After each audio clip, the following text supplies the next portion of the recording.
Kira meninggalkan tebing kembar dengan hati yang bercampur aduk, lega karena telah lulus ujian, dan cemas karena mengetahui rahasia besar tentang neneknya, Lyra, yang ternyata adalah seorang murid penjaga jejak. Ia berjalan mengikuti sungai Lumina, yang berliku-liku menuju timur. Kompas penuntun jejaknya bergetar perlahan, mengarahkannya ke hilir. Perjalanan itu memakan waktu hampir seharian, dan menjelang sore, Kira mulai mendengar suara yang tidak biasa. Itu bukan gemericik air, melainkan sebuah melodi yang aneh dan lembut, seolah-olah seseorang sedang memainkan seruling yang terbuat dari batu. Kira mempercepat langkahnya. Sungai itu kini mengalir melalui celah sempit di antara dua bukit batu. Melodi itu berasal dari sana. Tepat di mana sungai itu menyempit, ada sebuah jembatan tua yang terbuat dari satu batang pohon tebal yang sudah menghitam. Di ujung jembatan, di atas batu besar yang permukaannya dipenuhi lumut, duduk seorang sosok. Itu adalah penjaga jembatan. Sosok itu tampak seperti seorang pengembara, mengenakan topi lebar yang menutupi wajahnya, dan jubah yang dihiasi bordir rumit berwarna hijau tua. Ia tidak memainkan seruling. Melodi itu tampaknya berasal dari batu-batu di sekitarnya yang berinteraksi dengan hembusan angin. Saat Kira melangkah ke atas jembatan, penjaga itu mengangkat kepalanya. Wajahnya tersembunyi di bawah bayangan topi, tetapi Kira bisa melihat senyum yang sangat tua dan hangat. "Selamat datang, anak yang membawa bau hutan dan debu bintang," sapa penjaga jembatan itu dengan suara yang tenang. "Aku tahu kau akan datang. Kompas milikmu berbisik padaku." Kira berhenti di tengah jembatan. "Saya Kira. Saya dikirim oleh Elias. Saya mencari kunci angin." Penjaga jembatan itu terkekeh pelan. "Kunci angin? Mudah didapatkan, sulit dibawa. Ia hanya diberikan kepada keturunan yang membawa kembali liontin daun ke tempat asalnya." Kira segera mengeluarkan liontin perak berbentuk daun milik neneknya dan mengangkatnya. Liontin itu berkilauan di bawah sinar matahari sore.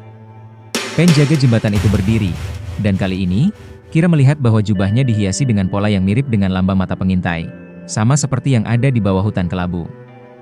"Lyra," bisik penjaga itu, seolah berbicara kepada liontin itu. "Aku adalah Sari, sahabat lamanya, yang ditugaskan menjaga perbatasan ini.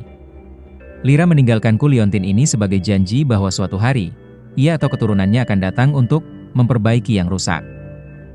Sari mengulurkan tangannya. "Berikan liontin itu kepadaku." Kira ragu sejenak. Jika ia memberikan liontin itu, ia kehilangan satu-satunya barang yang menghubungkannya dengan neneknya. "Jangan takut," kata Sari, seolah membaca pikiran Kira. "Ini bukan akhir, ini adalah awal. Liontin ini adalah kunci itu sendiri." Kira menyerahkan liontin daun perak itu kepada Sari. Sari mengambilnya dan berjalan ke arah sebuah batu pipih yang terukir rumit. Ia meletakkan liontin itu di celah ukiran yang persis berbentuk daun. Begitu liontin itu masuk, batu pipih itu mulai bersinar dengan cahaya zamrud. Melodi seruling dari batu di sekitar mereka tiba-tiba berhenti. Sebagai gantinya, terdengar suara gerungan berat, dan batu yang dipijak Sari mulai berputar. Ketika putaran batu itu berhenti, di tempat liontin itu diletakkan, muncul sebuah benda. Itu adalah sebuah botol kecil dari kristal transparan yang di dalamnya berputar-putar sebuah pusaran udara kecil yang bersinar. "Ini adalah kunci angin," kata Sari, mengambil botol itu dan memberikannya kepada Kira. "Kunci ini tidak membuka pintu, melainkan mengatur frekuensi suara untuk rumah emas yang akan kau tuju." "Rumah emas? Apa itu?" tanya Kira, menggenggam botol kristal itu. "Rumah emas adalah tujuan ketiga di peta batumu.